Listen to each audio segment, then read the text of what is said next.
ఈ సందర్భంగా నేను ఇక్కడికి వచ్చినప్పుడు నా సోదరుడు కోడెళ్ల శివప్రసాదరావు గారిని ఒక్కసారి గుర్తు చేసుకోవాలి.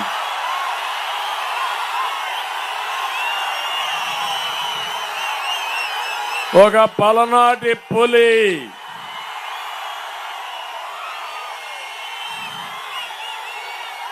రాజకీయ దురంధరుడు,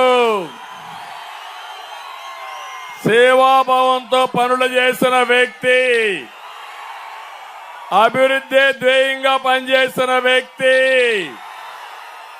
సుదీర్ఘ అనుభవం ఉండే వ్యక్తి,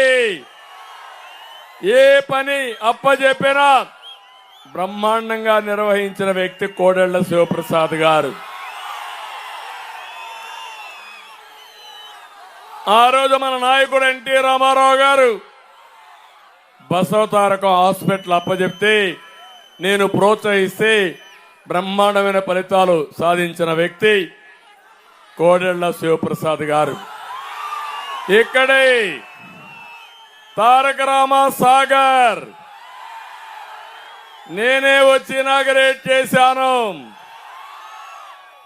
ఎక్కడైతే ఆ సరస్సులో ఎన్టీ రామారావు గారి విగ్రహం పెట్టి పక్కనే వావిలాల గోపాలకృష్ణయ్య గారి మెమోరియల్ కూడా ఇక్కడే తయారు చేశామంటే అవన్నీ నా జీవితంలో మర్చిపోలేనని మరొక్కసారి తెలియజేస్తున్నా.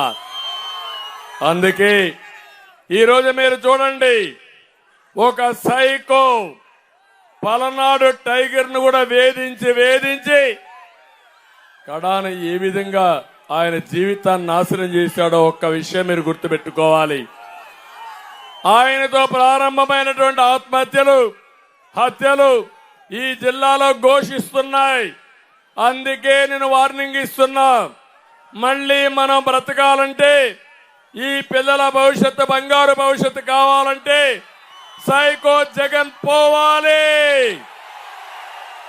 సిద్ధమా మీరు? ఓడించడానికి సిద్ధమా మీరు? ఓడించడానికి సిద్ధమా మీరు? అందుకే ఆ కుటుంబాన్ని కూడా కోరుతున్నా, మీకు అండగా ఉంటాం. పార్టీకి కూడా పనిచేయమని శివరాముకు కూడా విజ్ఞప్తి చేస్తున్నాను. వచ్చాడు, బ్రహ్మాండంగా పనిచేయాలి. పనిచేసిన తర్వాత ఆయన రాజకీయ భవిష్యత్తు శివప్రసాద్ గారి పైన ఉండే గౌరవంతో తప్పకుండా చూసుకునే బాధ్యత నాదే, నా కుటుంబానికి కూడా హామీ ఇస్తున్నా.